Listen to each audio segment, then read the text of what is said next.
Alors on continue avec un autre marqueur de l'évaluation de la fonction rénale, c'est la cystatine C. C'est une protéine non glycosylée, c'est un inhibiteur de protéase dont la concentration sanguine constitue un reflet plus précis du débit de la filtration glomérulaire. Et là, des avantages par rapport à la créatinine, c'est que la filtration glomérulaire est libre. La production cellulaire à taux constant indépendant de la masse musculaire, très faiblement dépendante, c'est une molécule très faiblement dépendante du sexe et de l'âge, de 3 mois à 70 ans. Et enfin, il est non sécrété, mais réabsorbé par le tubule et totalement dégradé. Donc ça, c'est des avantages par rapport à la créatinine, mais le coût est un petit peu élevé. C'est un des avantages et des limites de la cystatine C. Donc le prélèvement en dose sur du plasma ou du sérum. Donc c'est une technique immunoturbidimétrique ou immunonéphilométrique, comme on a vu le principe que vous connaissez maintenant. Donc l'indication, c'est en général l'élévation précoce de c'est son taux va être augmenté d'une manière précoce au cours de l'insuffisance rénale aiguë et c'est un meilleur marqueur en cas de variation rapide de la fonction rénale. Et puis, seules quelques situations cliniques modifient sa concentration. On peut les ajouter aux limites de la molécule, à savoir les pathologies thyroïdiennes, hyper, hypothyroïdie, patients sous corticothérapie, c'est-à-dire corticoïdes, patients sous corticothérapie, pathologie thyroïdienne, et puis on ajoute certains syndromes inflammatoires. On peut ajouter certains syndromes inflammatoires. Maintenant, on passe à un autre marqueur qui est le NGAL ou NGAL, NGAL de Neutrophil gelatinase Associated Lipocaline.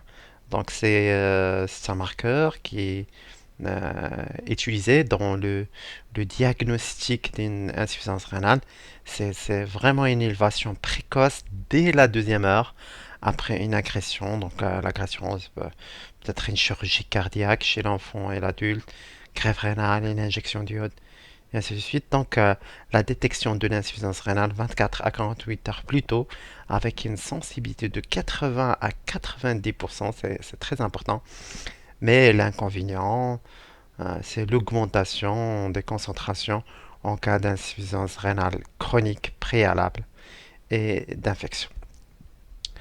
Donc le dosage d'un urinaire très étudié mais nécessite un recueil urinaire et dépend également du débit urinaire. C'est un test qui est automatisé.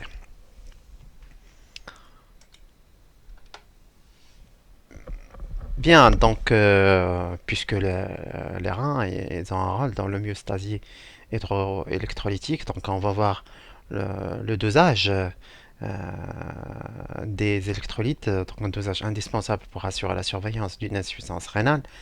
Donc sodium principal cation du liquide intracellulaire, potassium principal cation intracellulaire, cation qui reste dangereux euh, sa provenance c'est soit la destruction cellulaire, soit la sortie intracellulaire sous l'influence de l'acidose. Donc l'hypercalémie, c'est le désordre. On se rappelle que l'hypercalémie, c'est le désordre électrolytique principal de l'insuffisance rénale aiguë et reflète l'impossibilité des reins à excréter le potassium.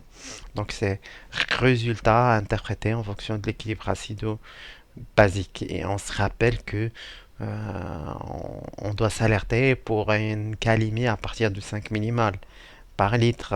Déjà, à 6,5, un cutoff de 6,5 millimoles par litre. C'est le pronostic vital qui est mis en jeu.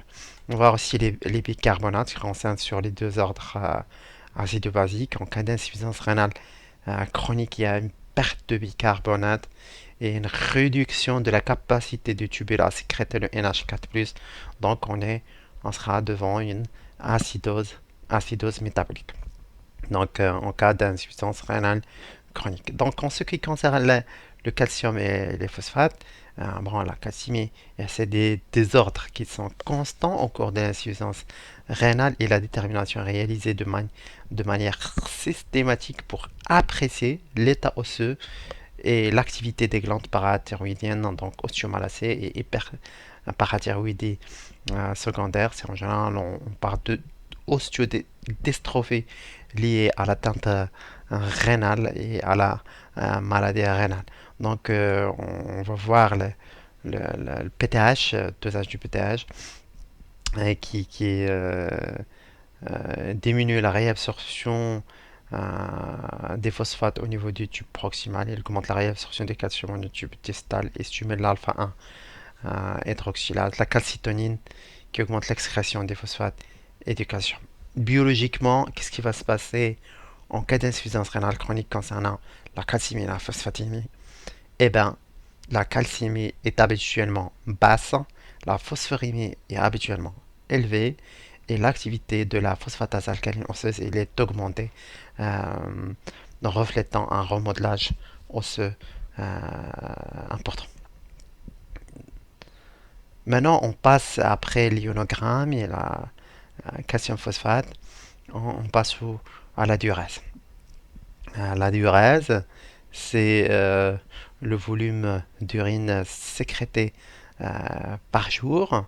Donc chez un adulte, c'est en général 0,75. Un adulte normal, c'est de 0,75 à 2 litres par jour. Donc une diurèse normale ne permet nullement de considérer la fonction rénale comme normale. Et voilà, donc l'excrétion de l'eau peut être conservée alors que la filtration glomérulaire est très diminuée. Donc on parle de polyurie, c'est les volumes sont supérieurs à 2,5 litres par 24 heures. Donc les principales étiologies, c'est la potomanie, le diabète insipide, cas de carence en ADH, insuffisance rénale aiguë, insuffisance rénale chronique, diabète, c'est un polyurie osmotique via l'augmentation du glucose dans le sang, de la glycémie. Donc voilà, et puis on a, après la polyurie, on a l'oligourie, c'est des volumes inférieurs à 0,6 litres par 24 heures. Et puis on a l'anurie, c'est des volumes inférieurs à 100 millilitres par 24 heures dans l'insuffisance rénale aiguë par exemple. On a oligurie et polyurie, ils peuvent être physiologiques. Oligurie consécutive à une restriction des apports hydriques et polyurie consécutive à des apports élevés, en eau. Alors, les valeurs de la diurèse, qu'on a dit, normale, entre 750 à 2000 ml par 24 heures, polyurie supérieure à 2500 ml par 24 heures, et une oligurie reste inférieure à 600 ml par 24 heures, et une anurie inférieure à 100 ml par 24 heures. Maintenant, on va voir l'ionogramme urinaire. Bon, il n'est pas trop demandé par rapport à l'ionogramme sanguin. En général, natréase et calérase sont liés à la natrémie et la calémie et à l'importance de la diurèse et aux apports alimentaires. Donc le rapport sodium sur potassium, normalement, il doit être supérieur à 1.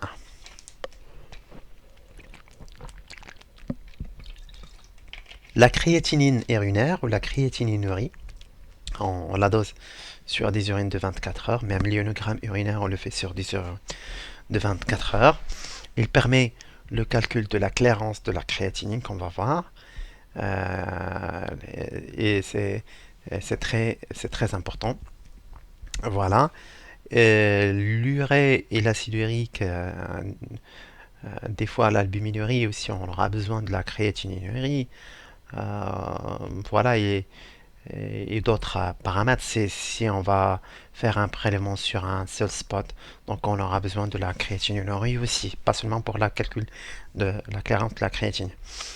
L'urée et l'acide urique urinaire et renseigne sur les apports alimentaires et l'importance du catabolisme endogène. Donc, l'urée urinaire témoigne également du pouvoir de concentration euh, du rein. Alors, le calcium urinaire, c'est une détermination effectuée essentiellement dans le cadre de l'exploration des risques de lithiase rénale et aussi dans les troubles secondaires à une atteinte rénale hyperparathyroïdie secondaire. Donc ici, on vous donne les valeurs de référence dans les urines, donc toujours les urines de 24 heures en mesure sur 24 heures. Maintenant, toujours dans l'exploration statique, on passe à l'hématurie. Donc l'hématurie, bon, on, on peut rechercher une hématurie sur bandelette, c'est plus facile. Euh, au lit de malade, on va chercher via l'activité peroxydasique de l'hémoglobine, donc dépend de la très active. Mais le mieux, c'est d'envoyer un prélèvement au laboratoire et faire le dénombrement dans des cellules de dénombrement. On va dénombrer le nombre de globules rouges et on va rechercher une immaturie, de, présence de globules rouges dans le sang, bon, qui va refléter une atteinte rénale. Alors la protéinurie, aussi les protéines, c'est en général la plus fréquente des anomalies urinaires, voire le seul signe d'une atteinte rénale. Donc on va rechercher d'une manière plus facile et à la portée de tout le monde sur le lit de malade. Mais il faut toujours confirmer par une technique quantitative sur les urines de 24 heures. Alors, parce que ces bandelettes, il manque de sensibilité et de spécificité. Donc, en général, la protéinurie pathologique il est supérieure à 150 mg par 24 heures. Et, là, et puis, il a un caractère permanent. Donc, il faut avoir une 150 mg par 24 heures sur plusieurs prélèvements. Pas un seul prélèvement. J'ai mis ici en vert caractère permanent de la protéinurie parce que protéinurie, on peut avoir une protéinurie fonctionnelle, physiologique, due au caractère euh, intermittent en général, le mode orthostatisme, effort, voilà, effort intense, alimentation, hypertension, donc avec absence de lésions rénales associées. Voilà, toujours dans l'évaluation de l'atteinte rénale, on va voir l'albumine, on va doser l'albuminurie. Donc, on donne cette fameuse définition de la microalbuminurie. On va mesurer l'albumine sur les urines de 24 heures. Et s'il y a une excrétion qui est importante, supérieure à 30 mg par 24 heures, et inférieure à 300 mg par 24 heures, on parle de microalbuminurie. Moi, je vois pas ici, c'est pas micro par rapport à la taille, mais c'est par rapport à la quantité. Peut-être ce serait mieux de dire poussy-albuminurie que de dire microalbuminurie. Mais كلمة مستعملة خير من أصل ضائع. Donc pour le langage médical, on dit microalbuminurie. Donc la valeur de la concentration de l'albumine sur les urines de 24 heures en 30 et 300 mg par 24 heures ou sur un spot urinaire et on ajoute la créatinine urinaire, c'est entre 30 et 300 microgrammes par milligramme de créatinine. Voilà, donc soit sur un spot urinaire, 30 et 300 microgrammes par milligramme de créatinine sur un seul spot, un seul échantillon urinaire, soit sur les urines de 24 heures, 30 et 300 mg par 24 heures. Et le gold standard, c'est les urines de 24 heures. Donc si on ne peut pas, vu que patient grabataire, sonde, enfant, on peut faire spot, mais sinon, le gold standard, c'est les urines de 24 heures. Donc une augmentation de la microalbuminurie témoigne d'une atteinte glomérulaire. Donc voilà, il y a ici l'atteinte glomérulaire vu que la taille était de l'albumine qui avoisine 65 000 daltons. Donc la microalbuminurie constitue à la fois un indicateur diagnostique et aussi de suivi et pronostic, aussi bien dans le diabète de type 1 que de type 2. Donc c'est un marqueur de suivi, hein, chez les patients diabétiques. Mais aussi un facteur de risque indépendant de l'hypertension artérielle aussi. Voilà, donc un facteur de risque indépendant dans l'hypertension artérielle et la maladie coronarienne. Donc la microalbuminurie doit être mesurée à 2 reprises à visée diagnostique et une fois par an au cours des suivis des patients. Donc si vous avez à poser le diagnostic d'une microalbuminurie, il faut mesurer 2 fois l'albumine dans les urines et sur les urines de 24 heures. Donc microalbuminurie, on ne peut pas la confirmer que sur 2 prélèvements. Si c'est dans le cadre du suivi d'une pathologie, de l'HTA ou du diabète, c'est une seule fois par an au cours du suivi des patients. Donc le dosage, on a vu que le dosage de l'albumine par immunoturbidimétrie ou immunonéphilémétrie. Voilà, toujours dans l'exploration statique, on va voir l'index de sélectivité. Donc l'index de sélectivité, ici on va utiliser en fait des protéines de grande taille, une protéine de grande taille qui est l'IgG, et environ 150 000, le double de la transférine qui est à 70 000, et qui reste aussi une protéine euh, de grande taille. Voilà, qui la transférine 70 000 traverse facilement les filtres glomérulaires par rapport aux IgG. Donc IgG, c'est énorme, en grande taille, et ils ne peuvent pas passer. La transférine, c'est presque le même poids moléculaire que l'albumine. L'albumine est à 65 000.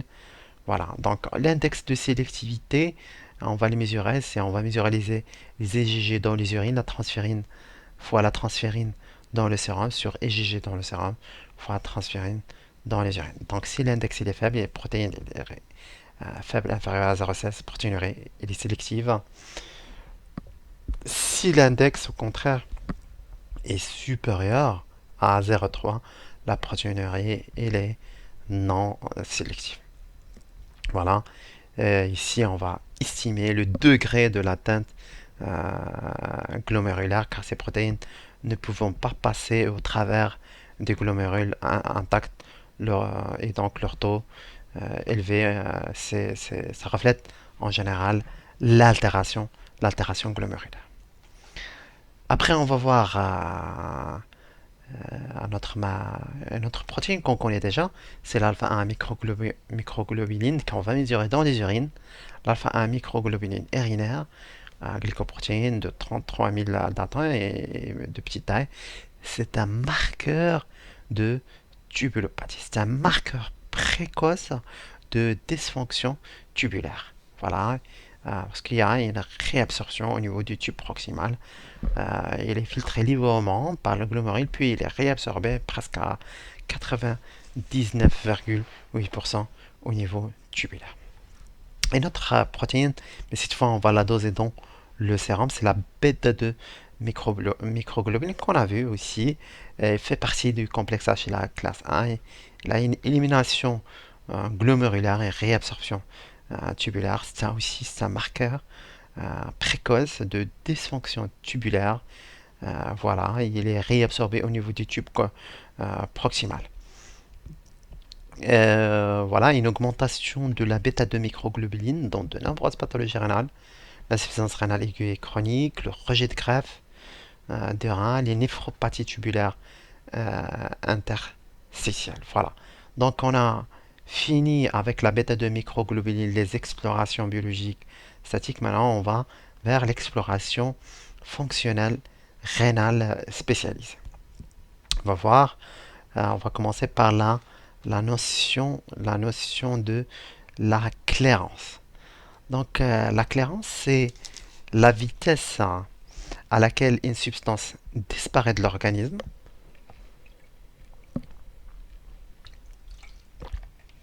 La vitesse à laquelle une substance disparaît de l'organisme, elle va disparaître soit par excrétion et ou métabolisme.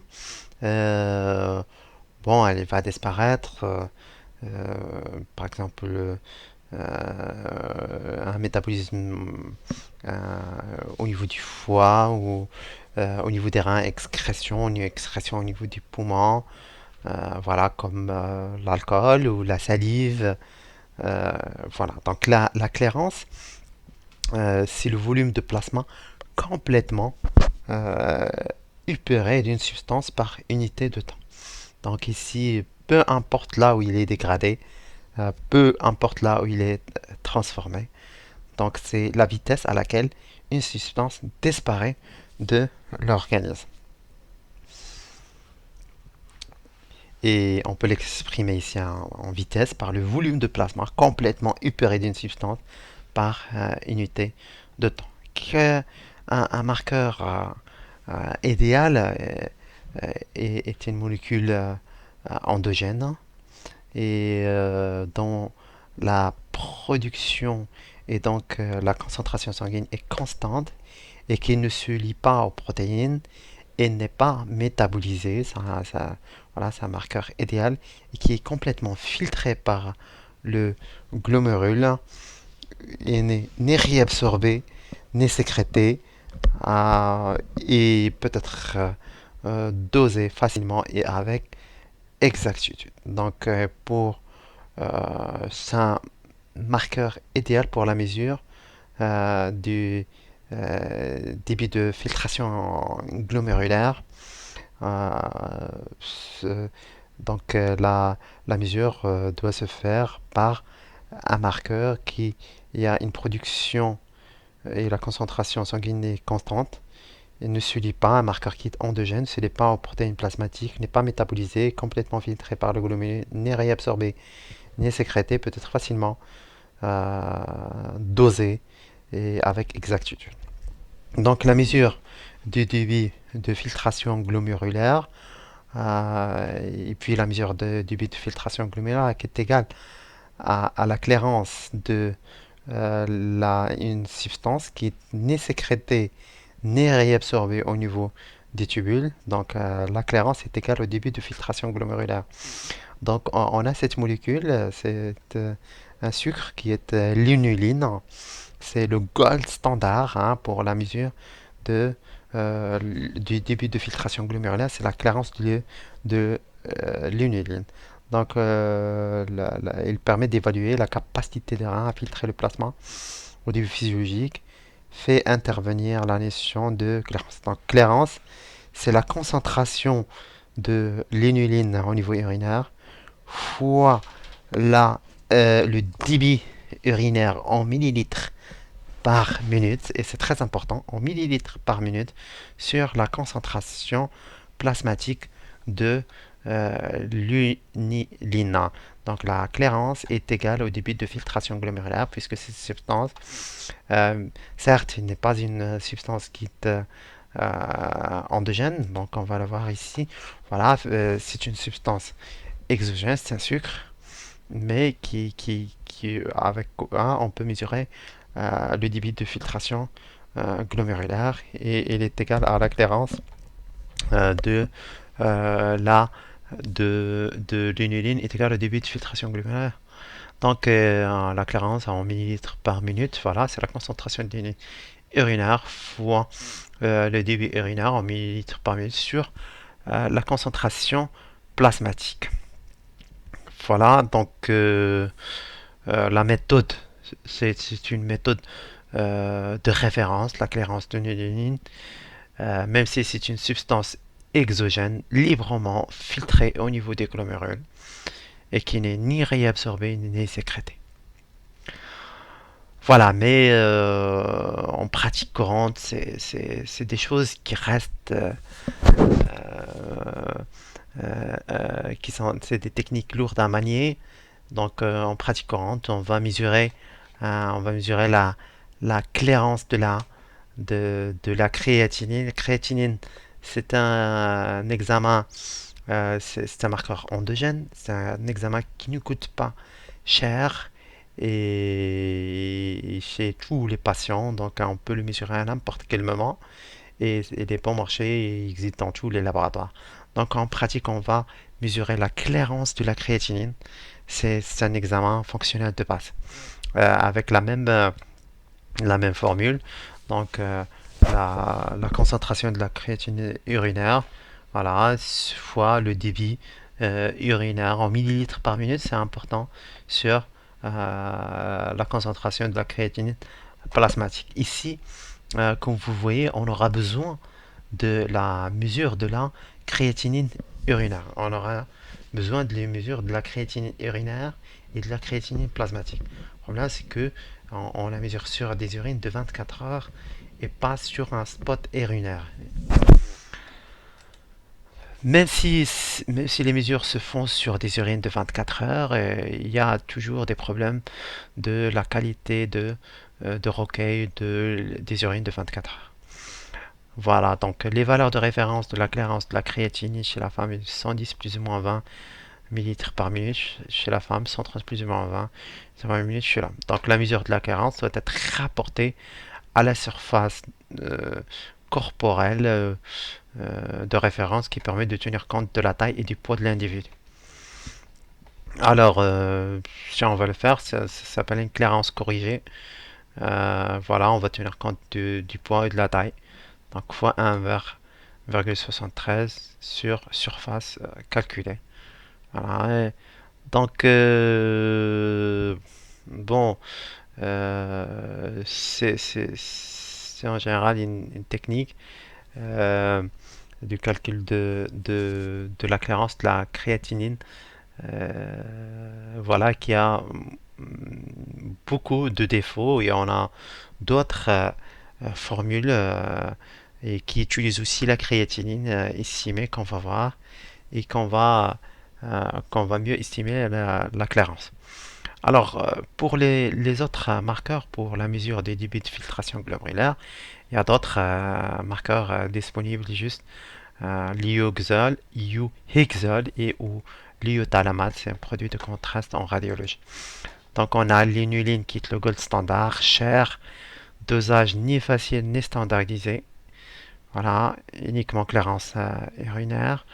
Il y a le thalamate, méthode isotopique, sécrétion tubulaire et allergie. Il y a ce marqueur qui est intéressant, l'iohexol, facile à mesurer, mais quand même il donne des allergies. Voilà, donc c'est l'iohexol. Très bien, donc juste entre parenthèses, on a parlé des autres marqueurs qu'on peut utiliser la mesure du débit de filtration glomérulaire. Donc, quand on a calculé la carence de la créatinine, on sait qu'il est sécrété, sécrétion tubulaire rénale de la créatinine, 10 à 20%. Donc, en cas d'insuffisance rénale sévère, la quantité de créatinine sécrétée par les tubules va augmenter, expliquant une surestimation du DFG. Alors, pour calcul de la clairance de la créatinine, en plus de ça, on a la chose la plus difficile, c'est l'utilisation des urines. Donc, en pratique, c'est très difficile d'obtenir un recueil des urines de 24 heures complet. Donc, on va passer aux formules d'estimation du débit de filtration glomérulaire, au Estimated DFG, EDFG. Voilà, et là, on va commencer par la formule de Cockcroft. La formule de Cockcroft. Donc, ici, comme vous voyez dans la formule de Cockcroft, on n'utilise plus la créatinine urinaire. C'est K fois le poids fois 140 moins l'âge sur la concentration de la créatinine plasmatique. Mais le cas, c'est 1,23 si c'est un homme, 1,04 si c'est une femme. Mais le problème pour le Cockcroft, il donne une surreprésentation du débit de filtration glomérulaire, classant les sujets âgés comme insuffisants rénaux chroniques. Et ça, c'est un problème. Et aussi, il n'est pas fiable chez les enfants, chez la femme enceinte et chez les sujets obèse en plus des sujets âgés.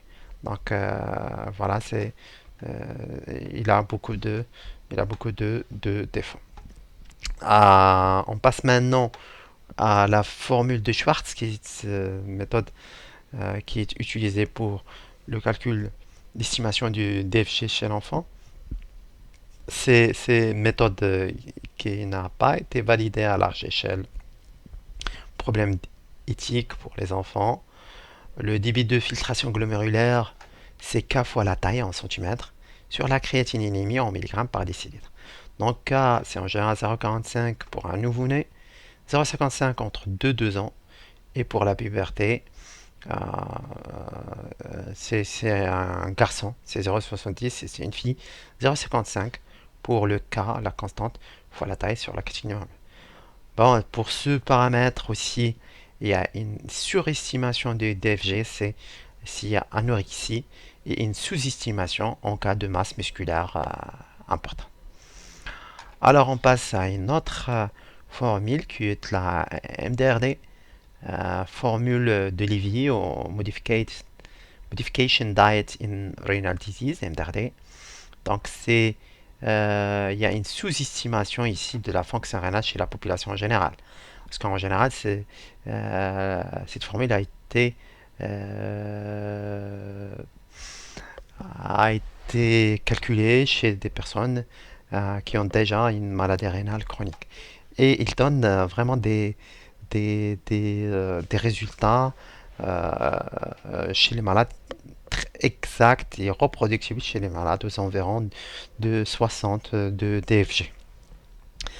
Alors, mais il y a une sous-estimation de la fonction rénale chez la population générale. En plus, il y a une formule qui est améliorée du MDRD, c'est le CKDIP. Et vous voyez, toujours, c'est de la même manière. C'est des formules qui tiennent en compte l'âge, le sexe, la créatinine aussi, la valeur de la créatinine. Donc, ces créatinines qui doivent être le mieux, c'est des techniques enzymatiques et des messes.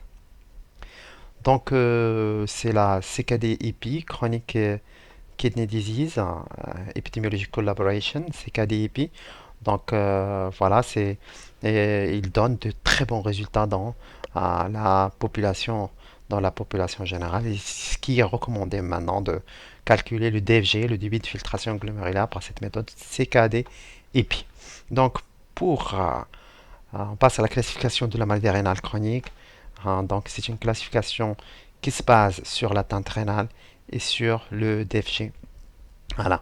Ici, on a un DFG qui est normal, supérieur ou égal à 90, avec un dommage rénal. Donc, c'est le stade 1, stade 2, dommage rénal avec un début de filtration glomérulaire avec 60-80, une baisse de la filtration glomérulaire à 30-59 du DFG, une baisse importante 15-29 et inférieure à 15, une défaillance rénale. Si j'ai un message à vous donner, c'est qu'il n'y a pas de formule idéale pour calculer, pour estimer le débit de filtration glomérulaire, le DFG.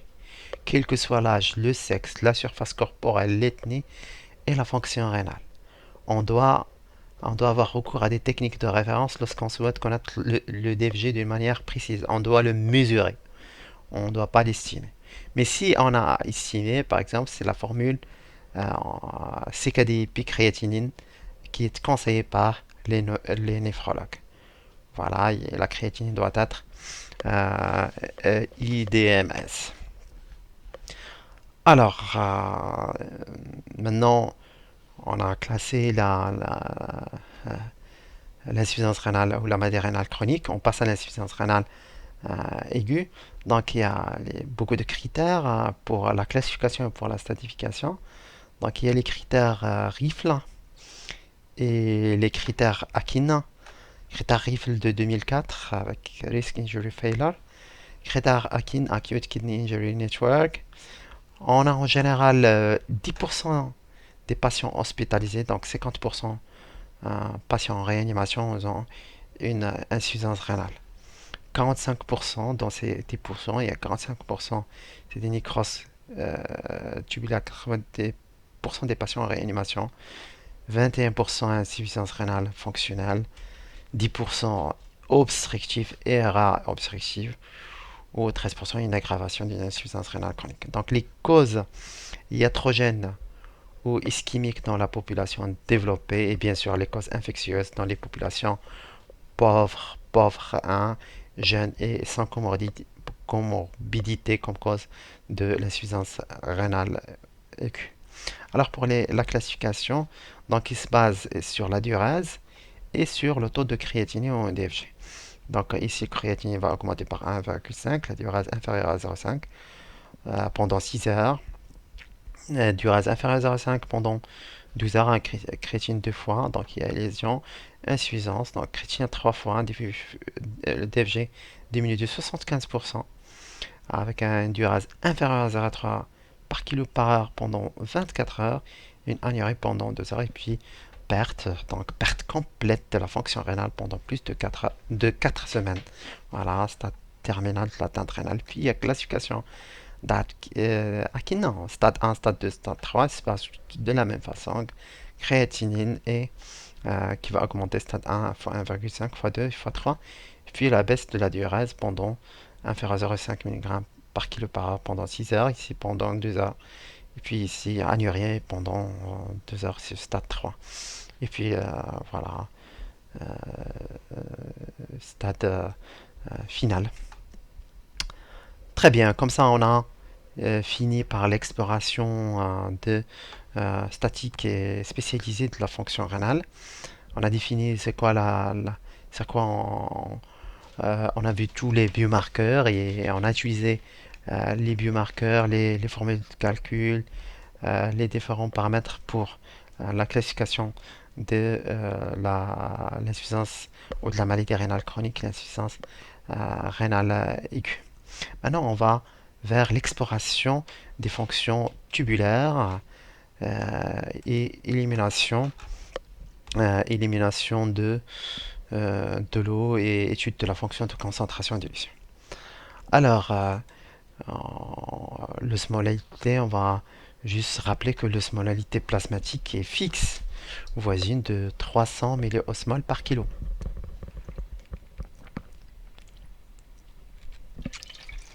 Alors que l'osmolalité urinaire, il peut varier de 50 milliosmoles lors d'une surcharge aqueuse à 1200 milliosmoles par kilo lors d'une restriction euh, hydrique. C'est une régulation qui est sous la dépendance de l'ADH.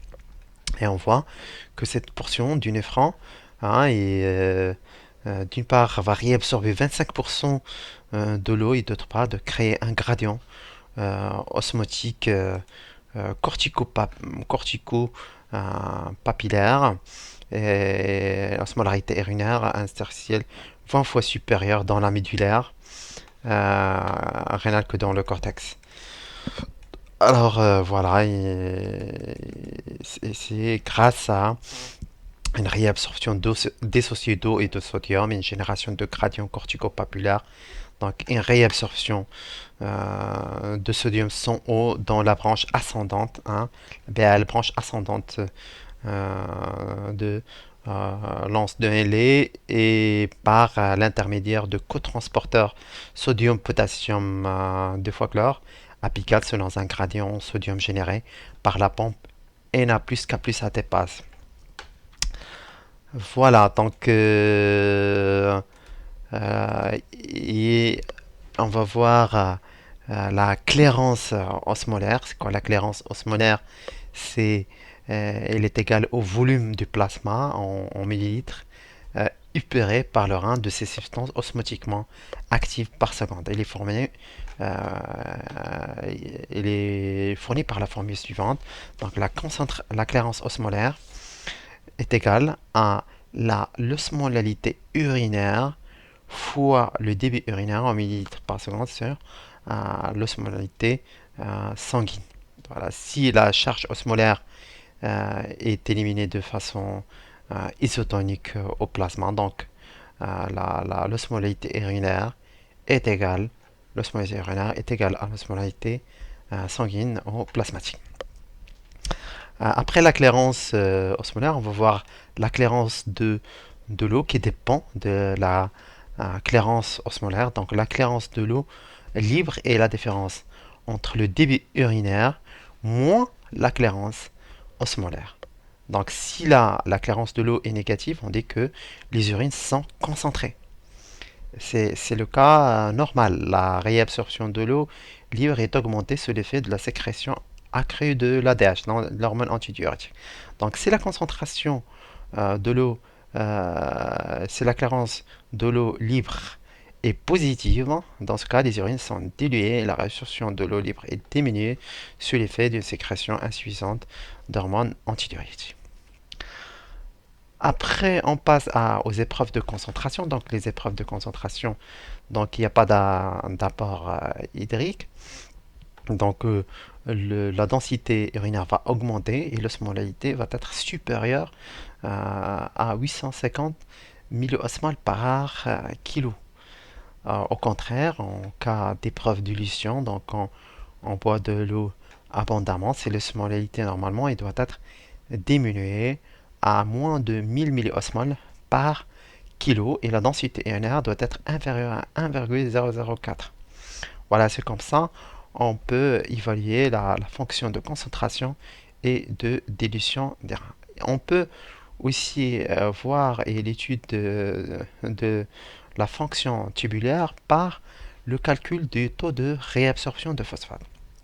On sait que les phosphates filtrés sont réabsorbés au niveau du tube proximal. C'est comme pour le glucose. Il existe un transfert tubulaire maximal pour le phosphate. Et cette étude de la réabsorption des phosphates peut donner une indication sur le fonctionnement tubulaire proximal. Donc la valeur de référence entre 0,85 et 0,90. Donc comment on peut le calculer? On doit avoir la phosphatérie et la phosphatémie, la créatinémie et la créatinurie pour calculer le taux de réabsorption de phosphate est égal à 1 moins phosphaturie sur phosphatémie fois la créatinine mais sur la créatinurie, le tout est fois 100. Donc c'est la valeur de référence est égale à 0,85 et 0,90. Le taux de réabsorption de phosphate il diminue en cas d'hyperparathyroïdisme. Je pense que j'ai ça, oui. Et il diminue en cas d'hyperparathyroïdisme, insuffisance rénale par diminution de la clairance de la créatinine et il augmente en cas d'hypoparathyroïdie. Alors, on passe maintenant à la participation des reins au contrôle de l'équilibre acido-basique. Donc voilà, participation du rein à l'équilibre acido-basique par la réabsorption des bicarbonates, l'excrétion de l'acidité tétrable, ce qu'on a vu dans le cours sur l'équilibre acido-basique, et la sécrétion de l'ammoniac. Tout ça, on a vu revoir vos cours sur l'équilibre acido-basique. Donc, l'étude du pouvoir d'acidification spontanée, c'est la mesure du pH urinaire, urine fraîche sur l'émission fractionnée au cours d'une examen.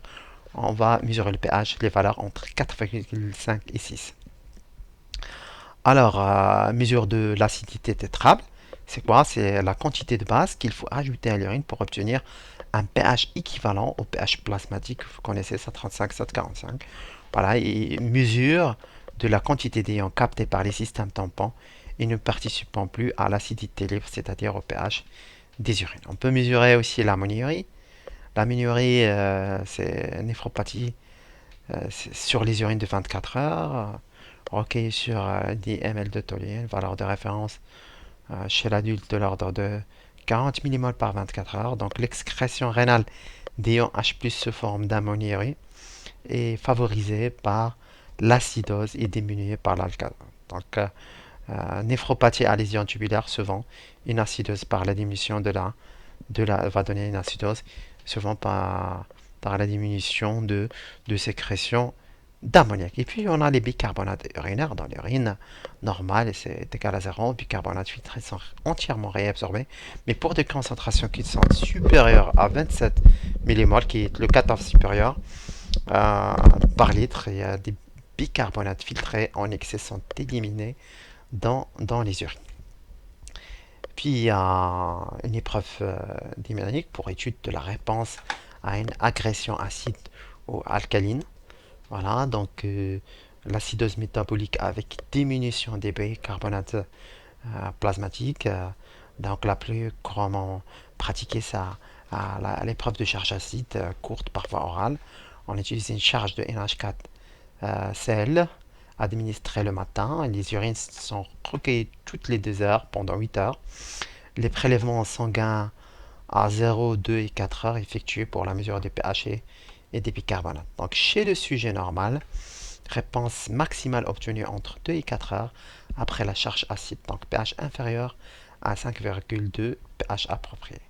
Acidité tétrable et ammoniurée augmentée, diminution des bicarbonates environ à 15 millimoles et une diminution du pH plasmatique, acidose transitoire. Voilà pour l'exploration des fonctions, différentes fonctions tubulaires euh, des reins. Très bien. Et en guise de conclusion, je dis que il y a un progrès important dans la connaissance de la physiopathologie rénale ces dernières années. C'est grâce à ces progrès et cette compréhension de la physiopathologie rénale qu'il y avait une identification de nouveaux biomarqueurs de l'atteinte rénale. Mais l'essentiel en biochimie, c'est l'utilisation des biomarqueurs appropriés et qui sera d'une importance critique qui permettra une amélioration considérable de la prise en charge des patients souffrant d'atteinte rénale et c'est le but du biologiste médical et du clinicien. Alors, merci beaucoup, c'est la fin des cours.